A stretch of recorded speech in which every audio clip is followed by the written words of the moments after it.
rely upon O.J. Simpson case anymore because a lot of people aren't that old. You know, a lot of people aren't old enough to know the O.J. Simpson case, so now I can do the Trayvon Martin case, which was almost parallel with the O.J. case. They didn't have an eyewitness to prove anything the state was claiming. So see, now I can use the Trayvon case. It's Trayvon word against Zimmerman. Oh, and dead men tell no tales. And that's what I said to him. It's funny, to a lawyer one time with my sister. She got into an auto wreck. I said the best thing for that guy to have done is hit your car, and you laying on the ground, back up over you, kill you. Then he wouldn't know what time, because dead men tell no tales. He said, I don't know how that bitch got out in the middle of the street. She got out in the middle of the street, boom, and just ran her over. I tried to avoid her, I hit a car. Poof, I squished her.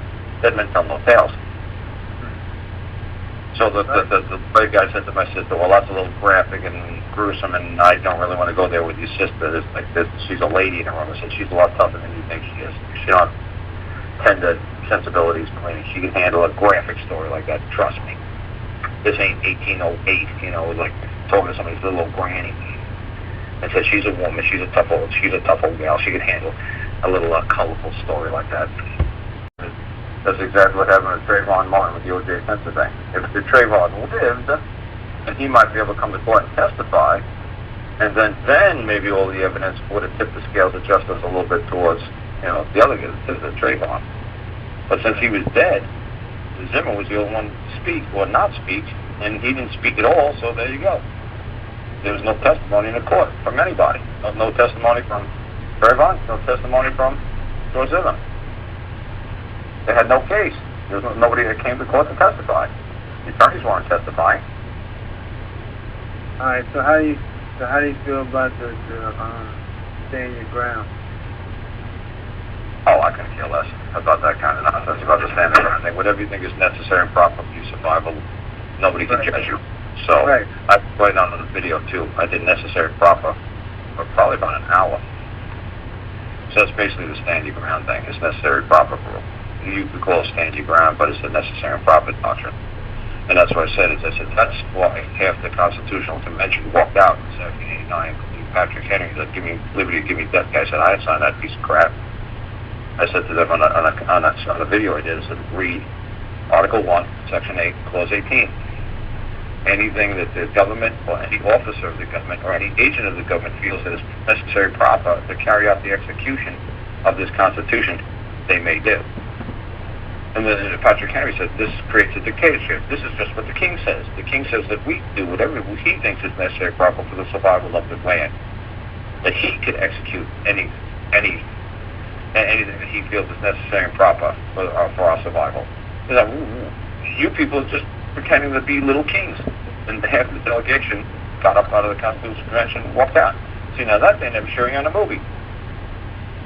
There should be twice as many people who signed that damn thing, but they got up and left. How come they never show you that in the movie? Because the government doesn't say, well, like a Nancy Pelosi will say, well, we do because the Commerce Clause allows us, or the Interstate Commerce Clause allows us, or the whatever clause allows us. No, they're relying upon the necessary and proper clause. But then they're going to tell you that they're relying upon the necessary and proper clause. They'll say, well, the treaty clause. Or, no, it's not the treaty clause.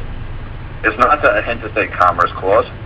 It's none of those silly clauses. It's a necessary and proper clause. But they're never going to say the necessary and proper clause because you guys are going to Google it.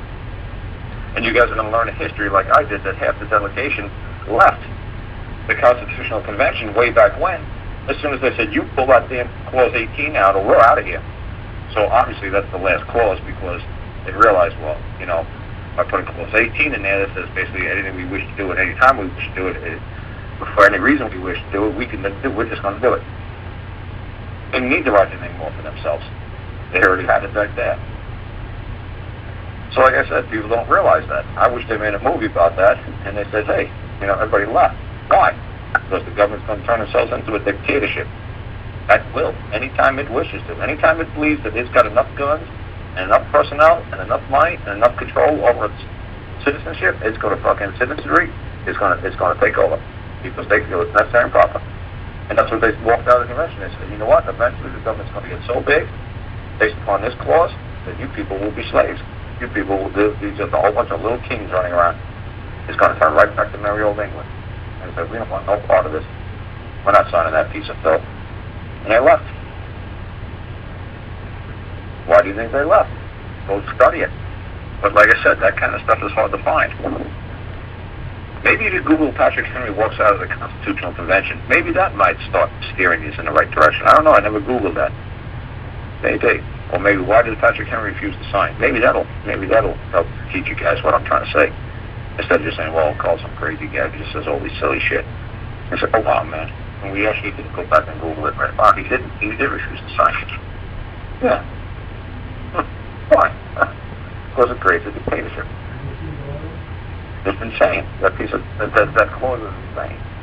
But that's the George Zimmerman excuse. He thought it was necessary and proper. He survived he did. Necessary and proper for his survival. Just like the tale of the Minuet. About the sea captain who had a boat, had a ship.